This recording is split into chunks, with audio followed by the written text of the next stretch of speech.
పబ్బుల్లో వాయించే DJ కాదురా, పగిలిపోయేలా వాయించే డీజేనే. చూసిన తర్వాత హిమాలయాలకు వెళ్ళిపోవాలనిపించింది నాకు అన్నారంట. ఈ విషయం తెలిసిందా? ఎందుకు జరుగుతుందంటే నువ్వు హిప్నో థెరపిస్ట్ కదా, అందుకే ఏమన్నా సొల్యూషన్ చెప్తావు మీ అన్నకని. మనుషులకైతే సొల్యూషన్ చెప్పొచ్చండి, ఆత్మలతో మాట్లాడే పిచ్చోళ్ళకి ఏం సొల్యూషన్ ఉంటుంది? కరెక్ట్, ఇది కరెక్ట్ గా చెప్పావయ్యా. హిమాలయకి వెళ్ళిపోతున్నాడంటే చేసిన అక్రమాలు ఉన్నాయి, కనీసం అక్కడ తలదాచుకుందాం అనే ప్లాన్ వేసి ఉంటాడు.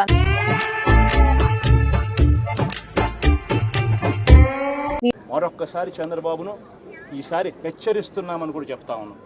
ఈసారి కోరడం లేదు, హెచ్చరిస్తున్నామని కూడా చెప్తా ఉన్నాం. రోజు రాత్రి నీ బెళ్ళం కొట్టినాక ఓ డైలాగ్ కొడతావు, ఏందిరా అది? ఈసారి హెచ్చరిస్తున్నామని కూడా చెప్తా ఉన్నాం. ఈసారి కోరడం లేదు, హెచ్చరిస్తున్నామని కూడా చెప్తా ఉన్నాం. విన్నావా? పెళ్ళం చేతిలో తన్నులు తినే ప్రతి పాకెట్ గాడు గిట్టనే డైలాగులు కొడతాడు.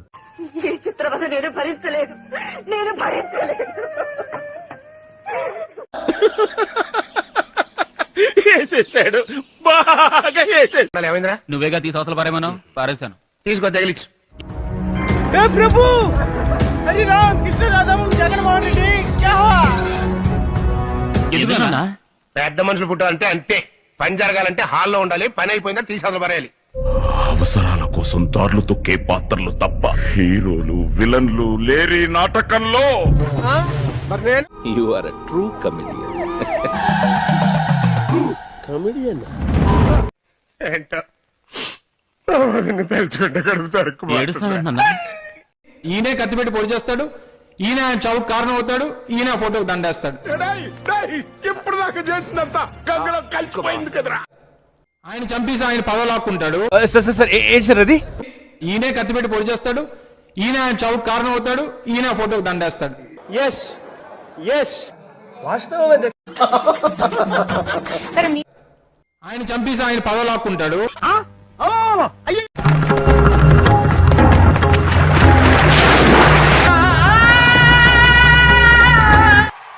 నాకు తండ్రి లాంటి వాడు అని అన్న అంటా ఉంటాను.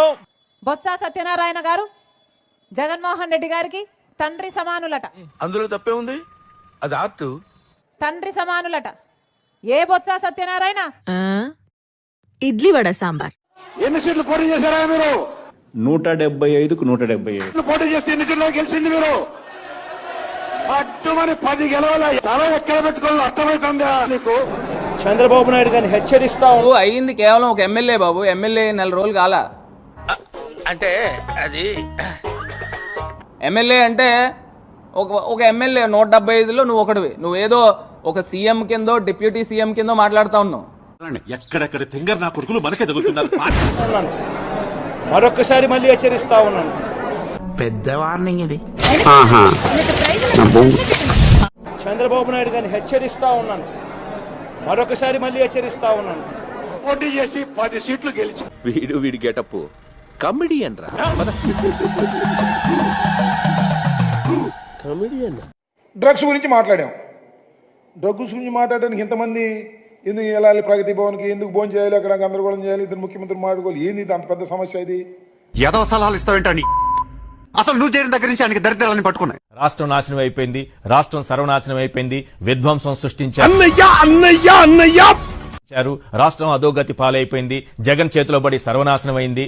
ఎందుకురా నా జీవితంతో అట్లా ఆడుకుంటావా? సుఖం లేదు, సంతోషం లేదు, కనీసం నిద్ర కూడా పోనివ్వా. ఈ పోటుగాడి చెబుతాడు పరిగెత్తిస్తాడు. నడవలేడు, కూర్చోలేడు, లేకోలేడు. ఈ వెధవ ఈ రాష్ట్రాన్ని పునర్నిర్మిస్తాడంట. ఈ రాష్ట్రం బ్రహ్మాండంగా ఉంది. ఈ రాష్ట్రాన్ని నువ్వు సర్వనాశనం చేసావు. పూరా బతుకు జడ ప్రతి బచ్చగాడు బెదిరించుడే. ఈ పోటుగాడి చెబుతాడు పరిగెత్తిస్తాడు. నడవలేడు, కూర్చోలేడు, లేకోలేడు. కొంచెం అనుకుంటున్నావా?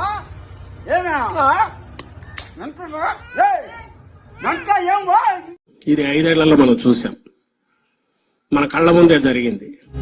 ఇదేంటి ఇది సూటిగా డ్యూటీ చేస్తున్నాడు? అది జరిగింది. 5 ఏళ్ల తర్వాత మళ్ళీ ప్రజల ముందుకు వెళ్ళాం.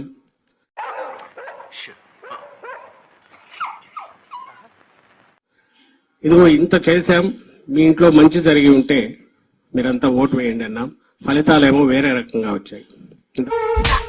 చెప్తానా నీ వల్ల కదా నా జీవితం సంకనాకపోయింది. ఇంతకుముందు రాంబాబు గారు అన్నట్టు రాజకీయాల్లో ఇది మామూలు, కానీ ప్రజల పక్షాన్ని నిలబడిన పార్టీగా వినటానికి విల్లింగ్ గా ఉంటే శ్రీకృష్ణుడు భగవద్గీతలో అర్జునుడికి ఇంత చెప్పాడు. ప్రజలకు ఏ కష్టం వచ్చినా కూడా పక్కన ఉండే వాళ్ళలో మమేకమై నిలబడే పార్టీగా. అబద్ధాలే, ఓటుకు వస్తే అబద్ధం తప్ప.